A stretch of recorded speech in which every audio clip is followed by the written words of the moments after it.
Eneko Goiak 10 urteko ibilbidea bukatutzat eman du gaur Donostin.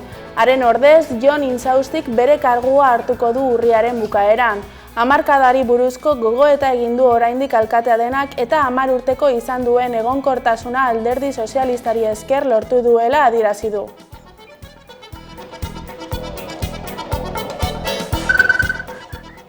Euskararen arnasguneen eraginaz eta hizkuntza gutxituak biziberritzeko eginkizunaz mintzatzen ari dira arnasguneak hizkuntza gutxituen biziberritzean izeneko konferentzian Azpeitian. Solasaldia gaur goizean hasi eta bihar arratsaldeko 6etan bukatuko da. Arnasguneek hizkuntza gutxituetan duten eraginari buruz hausnartzea da jardunaldi honen helburu nagusia.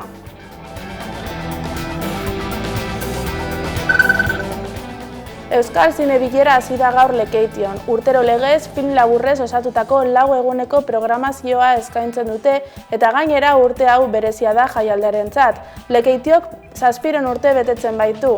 Honetan egunetan hainbat film ikusgai izango dira, haien artean Asier Altunak zuzendutako Karmele.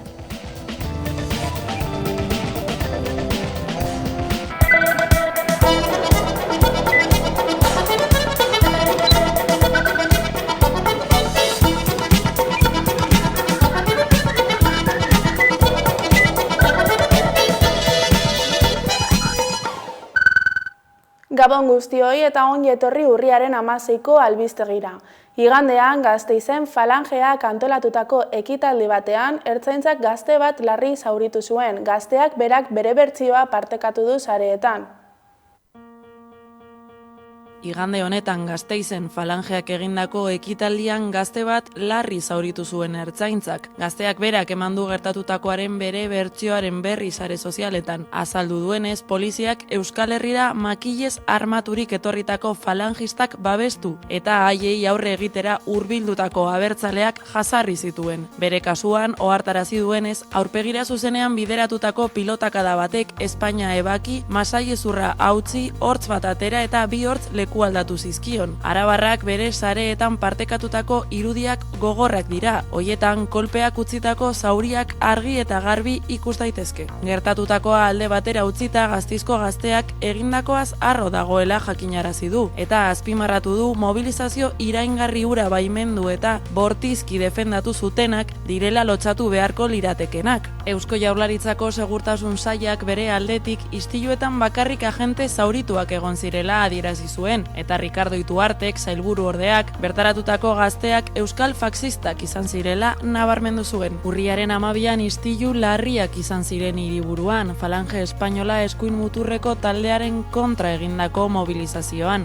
Falangeak ekitaldi nagusia ospatu zuen hiriburuan, ertzaintzako agenteak inguruan zituelarik, azaldu zutenez, istilu larriak gerta ez zitezen. Ekitaldia salatzera hurbildutako manifestarien kontra oldartu zen ertzaintza, tartean hainbat zauritu eta 19 atxilotu utziz. Ildo horretan Falangearen elkarretaratzearen sustatzaileari espedientea ireki dio ertzaintzak. Arrazoia jakinarazi dutenez, ekitaldiak hiritarren segurtasun legea ez omen zuelako betetzen. Bestalde, parte hartu zuten taldeen artean izan ziren istiluak argitzeko ikerketak aurrera jarraitzen du. Iruñeko elkarte memorialisten taldeak gogor kritikatu du erorien monumentuaren etsipenari buruzko txostena egingo duen adituen batzordearen sorrera. Ostiral honetan emandako prentsaurreko batean PSN, EH Bildu eta Geroa bai alderdiek eraikina zutik mantentzeko bultzatutako proiektua zuritzeko tresna dela esan dute. Iruñeko elkarte memorialisten taldeak gogor kritikatu du erorian monumentuaren etsipenari buruzko txostena egingo duen adituen batzordearen sorrera. Ostiral honetan emandako prentsaurreko batean, PSN, EH Bildu eta Geroa bai alderdiek eraikina zutik mantentzeko bultzatutako proiektua zuritzeko tresna dela esan dute.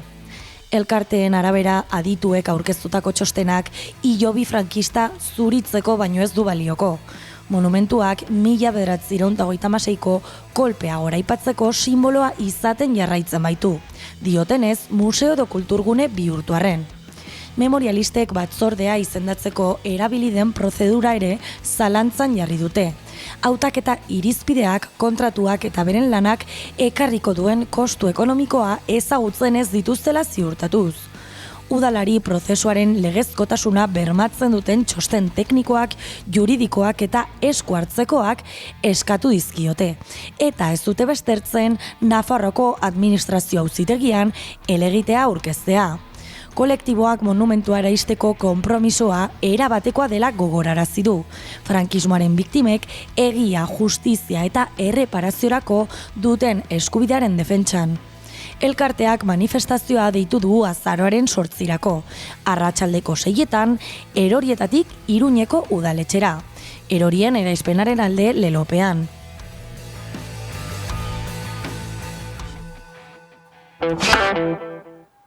Jala Nafarroa Palestinarekin plataformak larunbat honetan hilak 18:06 Iruñeko zitadelatik kalera irteteko deia egin die herritarrei. Gobernuei nazioarteko eskubidea bete dezatela eskatzeko eta Palestinako herriari babesa adierazteko.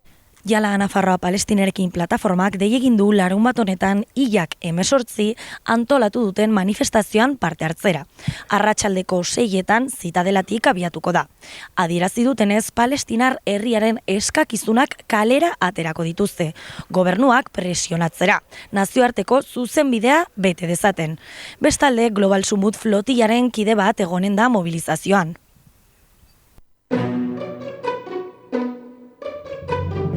Jala Nafarroa Palestinarekin plataformak larunbat honetan hilak 18 arratsaldeko 6etan Iruñeko zitadelatik kalera irteteko deia egin die herritarrei. Gobernuei nazioarteko eskubidea bete dezatela eskatzeko eta Palestinako herriari babesa adierazteko. Ostegun honetan egindako agerraldian, Jala Nafarroak gogorarazi du Gazan eskatutako suetenak ez digula sinestarazi behar bakea gertu dagoela, ezin baita bakerik egon justiziarik gabe. Gure metodoak beti ere indarkeriarik gabeko erresistentzia zibilekoak. Zeren violentzia baita Israelgo estatuak erabiltzen duena. Helburua Israel isolatzea eta bertako jendea izaera eta historia ezabatu arte hainbat hamarkadatan zehar Palestina odoluzteko izan duen zigorgabetasunarekin amaitzea.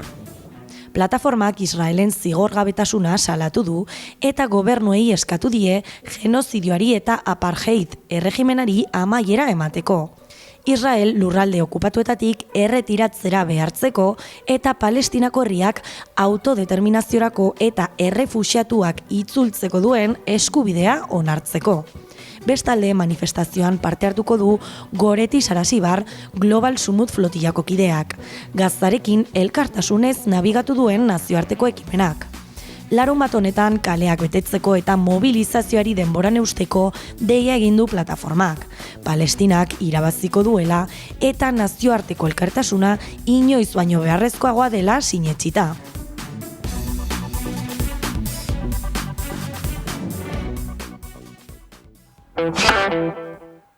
Durangoko azokaren 60. edizioa ospatuko da aurten, abenduaren 5etik 8ira. Gaur izan da aurtengo edizioaren aurkezpena eta haren kartela ere azaldu dute. Durangoko azokak 60. beteko du aurten eta milaka euskaltzaleren topagune izango da berriro ere abenduaren 5etik 8ira. Guztion artean Durangoko azoka euskaltzale eta kulturazaleen topagunerik garrantzitsuena bihurtu dago. Alkarregaz bihurtu daigun orain, Durango hiri osoa kulturaren plaza. Gerediaga elkartea da bila aurtengo edizioan buru belarri ezusteko eta berrikuntzekin, 60. inflexio puntua izango da dena den eta aurreko edizioetan egiteko moduari eutsi eta berrikuntzak txertatuko ditu. Eta lehenengoa leloari dagokiona. Urtero lelo berri bat plazadatzeak ordea egin du bere bidea. Da markak heldutasuna eskuratu du eta uste dugunea dela geure burua izendatuko duen lerroburu bat hartzeko. Aurrerantzean lerroburu hori kulturaren jaialdia izango da. Da kulturaren jaialdia. Bigarrena iruditeriari dagokio. Orain arte bezala sortzaile bati kartel edo irudi bakar bat eskatu beharrean, iruditeri bat sortzeko enkargoa egitea erabaki dugu. Kartel batek mugatutako irudi batetik unibertso oso batera salto egiteko anbizioarekin. Eta hain zuzen aurten Iratxe Reparaz artistari egokitu zaio iruditeria osatzea. Lehenengo gauza, 61 marraztea izan zen, eskuz, libreki, naturaltasunez.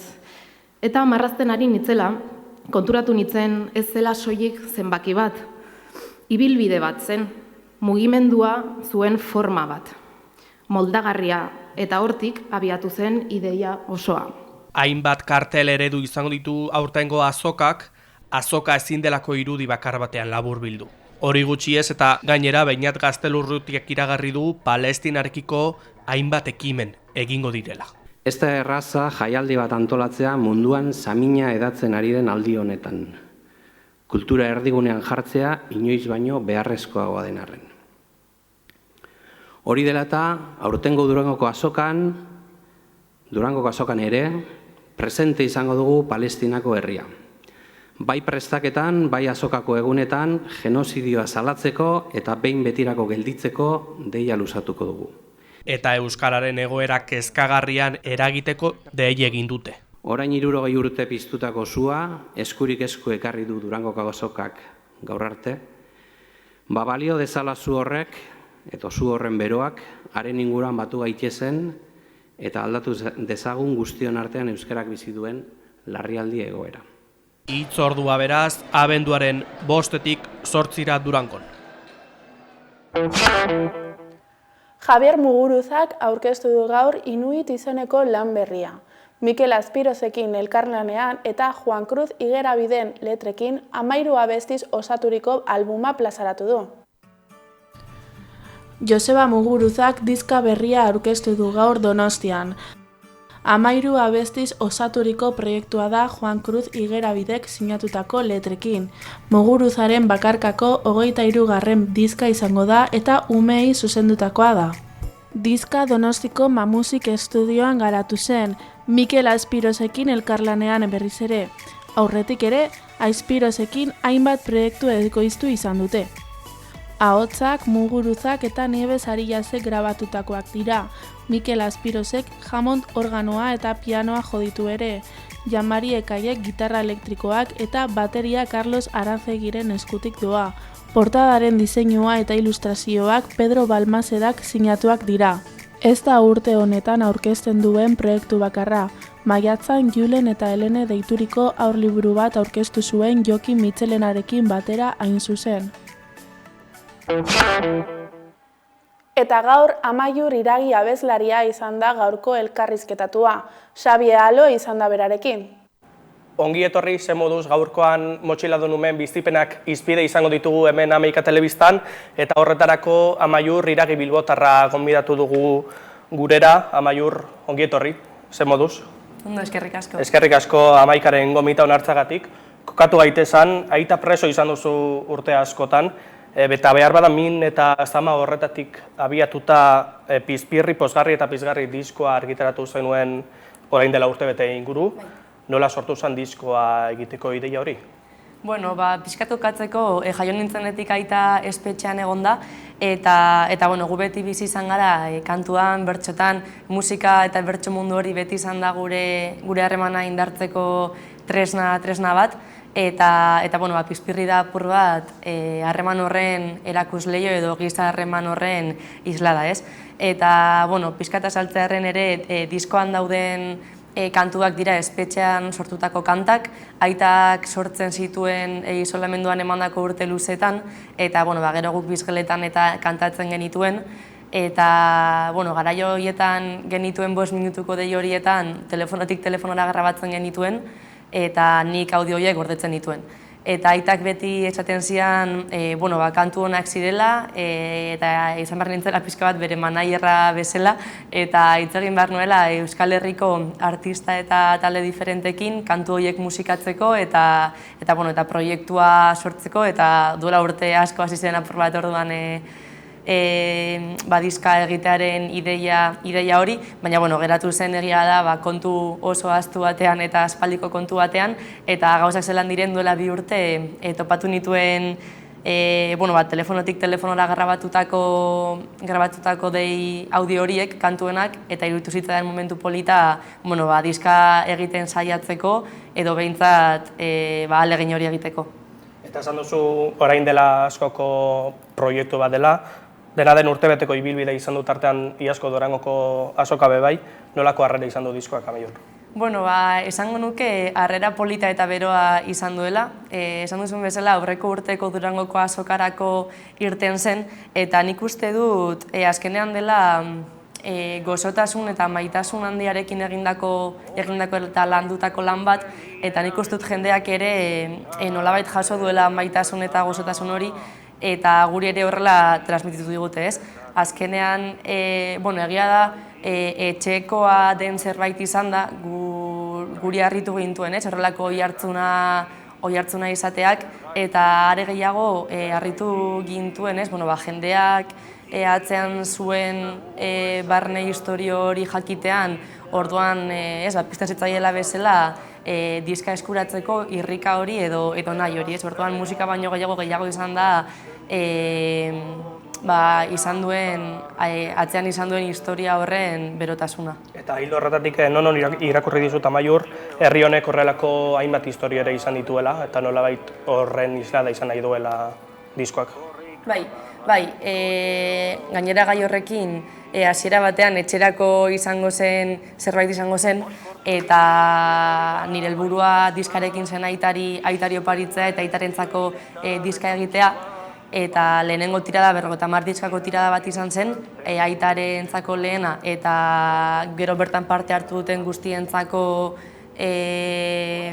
bat opari bezala eta eskerron bezala, eta gero, egon ziren bi faktore zabalpen hori egiteko, alde batetik atzean dagoen lan horreri aitortza osoa, eta gero zuk esan duzun bezala orain errelatoaren osaketa horren arloa, ez? Uste dut, herri honek badituela horrelako milaka historio, guk beti izan dugu, ez? Kasu honetan aita eta bion arteko zerbait dela, baina izan zitekeela edozein seme alabak bere aita ama zenide lagun presorekin izan zezaken historio bat, herri honek badituelako horrelako milaka historio, eta uste genuen ere proiektu hau eta historia hau kontatu beharra zegoela eta errelato horren barruan sartu behar genuela. Eta guk horrela erabaki genuen ere errelatoaren eraikuntza horretan gure aletxoa jartzea. Eta behar bada motxiladun umen gaia bebai agendan jartzeko, nolabait biktimak ere basar etelako Euskal Gatazkarenak, eta zure antzera Estizen Artolak ere Gurpilak liburua argitaratu zuen hildo horretan. Esan duzu aitarentzako oparia zela, nola jaso zuen aitak diskoa? Izan zen oso momentu berezia. Gainera niego nintzen urtebete lanean diskoa egin ahal izateko, hangoekin eta beste batzuekin harremanetan eta lanean, eta justo ni baninduan 5 hilabete kanpora. Eta 3 egun lehenago lortu genuen baimen bat, eta lortu nuen aitari disko hori oparitzea, ez? Orduan, geratu zen hitz-gabe, eta normalean ez da hitz-gabe geratzen. Eta, izan zen oso momentu berezia. Gainera diskak ere barne biltzen ditu guk bizitako hainbat historio eta hainbat bizipen. Orduan, izan zen guretzako garaipen txiki bat bezalakoa. Eta Pizpirri jarri dio zue diskoari. Nor da Pizpirri, zer da Pizpirri? Justo esan bezala, diskak barne biltzen ditu guk bizitako hainbat bizipen. Eta, Pizpirri izan zen aita Castellonen zegoenean, topatu zuen patioan isolamenduan landare txiki bat. Eta erabaki zuen landare hori hartzea eta zaintzea, eta jarri zion Pizpirri izena. Orduan hartu zuen plastikozko botila bat erditik moztua, eta patioan topatzen zituen txikinkeri eta ondarrez bete zuen, eta egin zion Pizpirri lorontzi hori. Eta ni txikian nintzen, orduan iretzako zen zelan dago Pizpirri, eta hilabetero eginda zen bizgeletara eta zelan dago Pizpirri, eta lako batean atera segun bizgela batera etxera eraman genezan, eta handik aste betera uste dut hil zitzaigun hanbat abioi landarea, ez dakitito genuen edo zer, baina hil zitzaigun, eta orduan aitak egin zizkion bertso batzuk ere humorez Pizpirriren omenez, diska barruan ere liburuzkan daudenak, eta izendapur bat ere hortik okurritu zitzaidan, eta gero ere badira beste hainbat igual anekdota edo bizipen diskak barne biltzen dituena. Badago liburuskaren barruan ere irudi bat, ontz baten irudiarekin, eta ontz hori porrontzio du izena, eta porrontzio izan zen, nitxikian nintzenean egon zen garai bat, amets gaiztopia bat izan nituela, eta aitak horren bueltan egin zian ontz moduko bat, artilezko bola batekin eta txano batekin, eta nik egin behar nuena zen ontz horreri gauero txano astindu, eta orduan harrapatuko zituen nire amets gaizto denak. Eta orduan umeen buruak zelakoak diren, nik egun horretatik aurrera amets gaizto gutxiago nituen edo kasi ez nituen. Orduan hori ere hor dago, eta ondoan badauka esaldi bat, aita Logroñora hurbildu zutenean bere kide batek egin zidana, eta batzutan buruz esaten dut, baina orain hor daukadala, eta esaten du maitabarrien ipuinek egiborobiak gordetzen dituzte, zeren sugeak existitzen direla diotelako soilik garaitu daitezkela esaten ditelako baizik. Orduan, guretzako lan hau da lehen esan bezala garaipen txiki bat, azkenean norbaitek zerbait sortzen duenean uste dut egiten duela errealitate eta bere errealitate konkretu batetik, eta azkenean proiektu hau da errealitate eta baldintza konkretu batzuetatik sortutako lan bat, azkenean da bai aita eta bai nire egoera pertsonal konkretu horretatik sortua, azken eta baldintza horiek tartean ere sortua, azkenean aita ez balute 100 kilometrotara izango edo isolamenduan urte luzez izango, proiektu hau ez litzateke dena izango eta ez litzateke egongo proiektu hau delako baldintza konkretu horietan sortutako lana. Ari gareloko berroetan adibidez hemen porrotx ikusten dut, Ieskidez, Abisolano, Brigade Loko, Inautelo horrietan, nola jaso zuten eurek zure proposamena? Hori, hasieran hasi nintzen harremanak egiten pixkat aloloko esaten dena eta oso ondo zelan azaldu gabe, eta hasieran ere beldur ematen zian, ez nuen inor konpromiso baten barruan sartu nahi. Eta harritu ninduen, euretako askok ematen zizkidaten niri eskerrak eurekin kontatzagatik, eta nik esaten nien eskerrik asko zuei honetan laguntzagatik. Gainera denek egin dute kriston lan atrukean ezer jaso gabe, eta uste dut hori dela kriston elkartasun, maitasun eta gozotasun keinua, eta ni oso eskertuta nago zentzu horretan eurek guztiekin. Hasi nintzen kantuen gehiengoa dira nahiko makarrak, kantatze dituztenak Brigade Lokok, Deskontrolek, Roberto Mosok ere bai, gero daude beste batzuk erromeriara bideratutakoak Xabi Solanok kantatzen duela bat, aukinola aukera berarekin egoteko ere grabatzen eta egiten, eta gero beste bat ere kantatzen dugu lagunen artean, Marijaia deitzen dena, lagun batzuk elkartu eta denok batera grabatu genuen kantatzen eta musikatzen. Gero dago Uda taldeak egin zuena ere nahiko makarra dena, eta urekin aukera aukinuen ere bai estudioan egoteko eta zati bat grabatzeko. Gero dago Porrotxekin sarrera hori, eta hori pixkat beranduago okurritu zitzaidan, baina beti pentsatu izan dut, Pirritx Porrotx eta Mari Mototx izan direla oso bidelagun onak eta oso bidelagun bereziak urte guzti hauetan, eta nahi nuen nolabait opari honetan eta aitari opari honetan euren presentzia edo bermatu edo behintzat saiatu. Jarri nintzen Jose Marirekin harremanetan eta sarrera hori egin genuen batera. Eta gero daude bukatzeko, gero dago balada, Einautek egin zuena, eta uste dut gainera kantu honek oso ondo islatzen duela diskaren jatorria, berak erabaki zuelako aitaren espetxeko audio hori mantentzea, eta gero horren gainean musikatzea eta bestea. Orduan, uste dut kantu horreko oso ondo islatzen duela diskaren jatorria eta diskaren nondik norakoak eta oinarria, eta gero bukatzeko daude bertsoak, direla Ametsen Piratak, direla, aitak nire bizitza osoan zehar egindako hainbat bertso elkartu eta kantu bat osatu nuen, eta hainbat bertsolarirekin kantatzen ditut, eta gero bigarren kantua ere da Ondarea, aitak nire egindako beste bertso bat. Eta hori guztia Maiora eta Elkarrizketan sarera aipatu duzu, maitasunean nolabait islatuta, nolabait gorazarre egiten diozu maitasunari, behar bada minetik eta mendekutik ere hartu ziteken gaia, baina maitasunetik egin duzu. Bai, dudari gabe. Nik uste dut, da maitasunean eta jolasean oinarritzen den proiektu bat, Eta, gai horrekin ere ikuste dut, askotan bizi garela edo bizi izan garela bi polo ezberdinen artean, alde batetik dago, min eta gorroto horren poloa ez, kartzelak berak sortu dezaken mina, salbuespenezko politikak sortu ahal izan dizkigun minak, bai dispertsioa, espetxean bertan sortutako egoera arrotzak, baina gero badagoela horri aurre egiten dion beste polo bat, dela maitasunaren aldarria egiten duena, eta uste dut, guri beti ere gutxi izan digutela maitasunaren alde hori gaientzen edo aurretik jartzen, eta uste dut ere badagoela hor zaintza bat horren bueltan.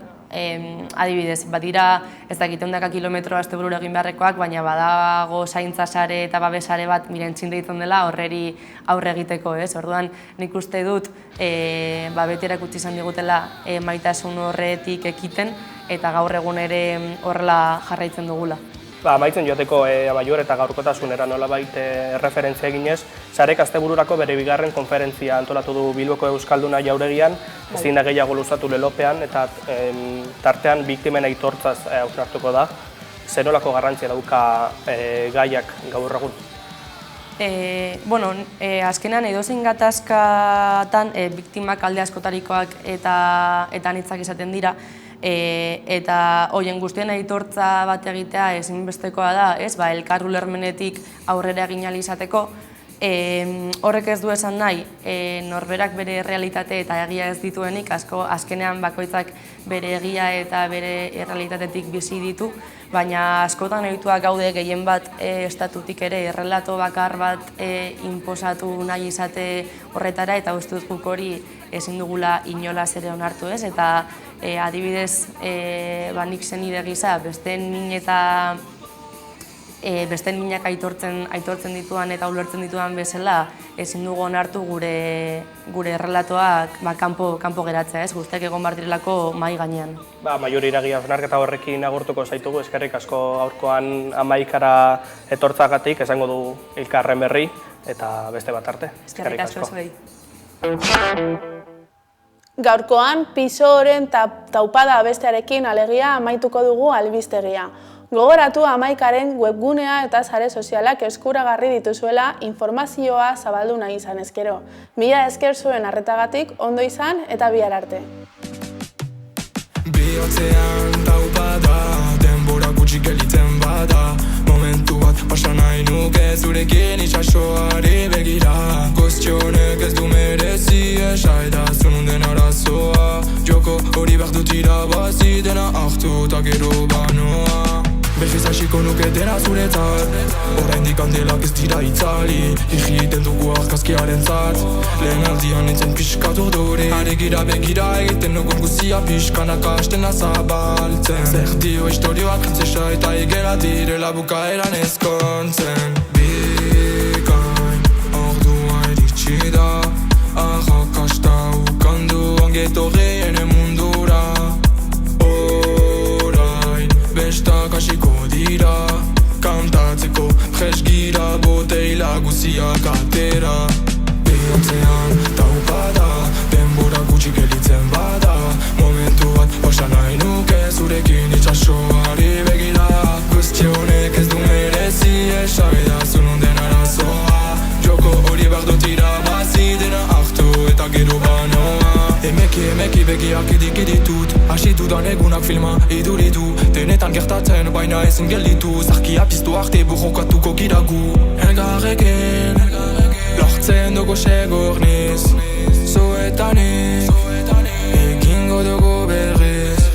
Bikain, ordua iritsi da, arrakasta ukandu ongetorrien mundura. Bestak hasiko dira, kantatzeko presgira, boteila guziak atera. Bihotzean taupada, denbora gutxi gelitzen bada, momentu bat pasa nahi nuke zurekin itxasoari begira. Guztionek ez du merezi esaidazun den arazoa, joko hori behar dut irabazi dena hartu eta gero bana.